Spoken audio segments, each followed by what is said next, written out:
শুভ সকাল বন্ধুরা। আজ 6ই ফেব্রুয়ারি 2025, শুভ বৃহস্পতিবার। বৃহস্পতিবার মানেই লক্ষ্মীবার। লক্ষ্মী মাকে আমরা সবাই প্রণাম জানাবো। আজ প্রভাতী চর্চায় চলে এসেছি দীপ মুখোপাধ্যায়ের কবিতা নিয়ে। দুটি কবিতা আবৃত্তি করে শোনাবো। প্রথম কবিতা ছদ্মবেশ, দ্বিতীয় ও শেষ কবিতা সেই ছেলেটা ভেলভেলেটা। দীপ মুখোপাধ্যায়ের জন্ম কলকাতায়।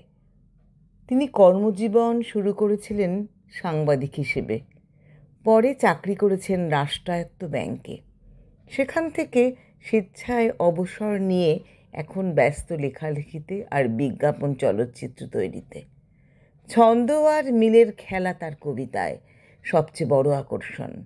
তার কবিতায় নগর জীবনের সমস্যার পাশাপাশি ধরা থাকে টুকরো প্রকৃতি, ছেলেবেলার স্মৃতি কিংবা শৈশবের চাওয়া পাওয়ার গল্প। শিশু ও কিশোরদের জন্য কলমের ছোঁয়ায় তিনি তৈরি করে দেন এক মায়াময় জগৎ। দেশ বিদেশের পুতুল পেঁচা সংগ্রহ করা তার শখ।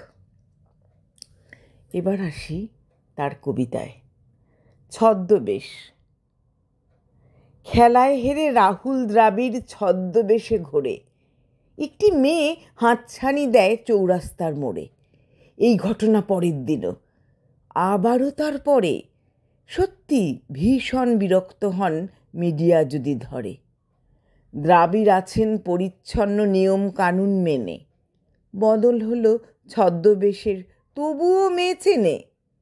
বলল মেয়ে, জানি জানি তুমি রাহুল দ্রাবিড়, টিম ইন্ডিয়ার অধিনায়ক, মাখাই মাথায় আবির। রাহুল হলেন বিস্মিত, খুব ঘুরছে মাথা স্পিনে। সেই মেয়েটা কেমন করে ফেলছে ওকে চিনে। বলল মেয়ে, সত্যি তোমায় কেমন করে ভুলি, আমি হলাম ছদ্মবেশী সৌরভ গাঙ্গুলি। শেষ কবিতায় আসছে সেই ছেলেটা ভেলভেলেটা। রোদ ছুঁয়ে যায় পদ্মপাতা, হাঁস চলেছে জলকে।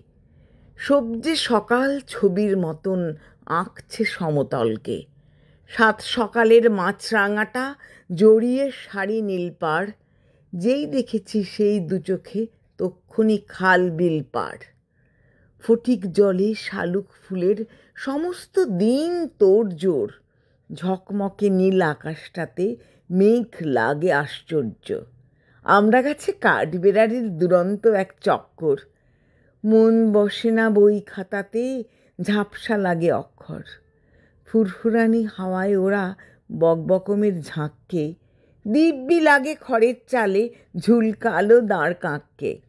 ঘাই মারে মাছ পুকুরে, জলে ডাক দিলে কাঠঠোকরা।